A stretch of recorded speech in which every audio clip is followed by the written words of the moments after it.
तलाक को लेकर सुप्रीम कोर्ट ने एक बड़ा फैसला सुनाया है। 5 जजों के संविधान पीठ ने साफ किया है कि संविधान के अनुच्छेद 142 यानी जिससे सुप्रीम कोर्ट को न्याय पूर्ण करने के लिए असीमित अधिकार मिलते हैं, उसका इस्तेमाल करके सुप्रीम कोर्ट किसी शादी को भंग कर सकता है। ऐसी शादी जिसमें संबंध सुधरने की गुंजाइश ना हो, ऐसी शादी जिसमें पूरी तरीके से शादी एक तरीके से इमोशनल तरीके से भी मृत हो गई हो और पति पत्नी के आपस में रहने की संभावना ना हो। सुप्रीम कोर्ट ने यह भी कहा है कि दोनों ही सूरतों में सुप्रीम कोर्ट अपने इस अधिकार का इस्तेमाल करके, अपनी शक्ति का इस्तेमाल करके तलाक दे सकता है, शादी भंग कर सकता है, जिसमें या तो पति और पत्नी दोनों पक्ष सहमत हो तलाक के लिए या फिर कोई एक पक्ष तलाक के लिए सहमत ना हो।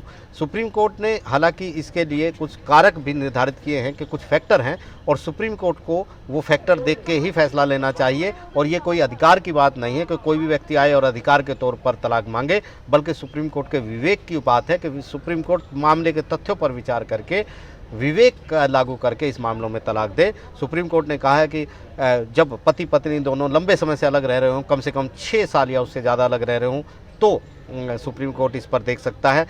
एक दूसरे के खिलाफ, रिश्तेदारों के खिलाफ जो मुकदमेबाजी किस तरह की हुई है ये देखना ज़रूरी है। दोनों की आर्थिक और सामाजिक और शैक्षिक स्थिति देखनी ज़रूरी है। साथ ही साथ अगर बच्चे हैं तो उनकी कस्टडी, उनकी शैक्षिक योग्यता, उनकी आर्थिक हालत, ये तमाम चीज़ें देखनी ज़रूरी है। और साथ ही साथ ये भी ज़रूरी है कि कितने प्रयास दोनों के सुलह कराने के लिए हुए हैं, चाहे वो अदालती पक्ष की तरफ से हुए हों या फिर वो मध्यस्थ के ज़रिए आपस में सुलह कराने की कोशिश की हो, ये देखना ज़रूरी है। सुप्रीम कोर्ट ने अपने फैसले में ये भी साफ किया कि सीधे सुप्रीम कोर्ट जनहित याचिका के तौर पर कोई भी व्यक्ति तलाक मांगने सुप्रीम कोर्ट में नहीं आ सकता है। जाहिर तौर पर निचली अदालत में, फैमिली कोर्ट में इस तरह के मामले चल रहे हों, लंबे खिंच रहे हों, तो ट्रांसफ़र पिटीशन लेकर या कि हाई कोर्ट के फैसले के बाद सुप्रीम कोर्ट आया जा सकता है। एक और अहम बात है, सुप्रीम कोर्ट ने कहा है कि जो हिंदू मैरिज एक्ट में जो वेटिंग पीरियड का जो कूलिंग पीरियड का जो प्रावधान है 6 महीने से 18 महीने,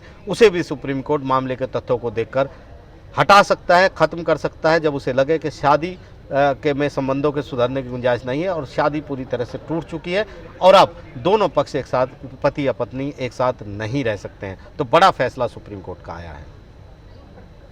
नई दिल्ली से आशीष भार्गव, NDTV इंडिया।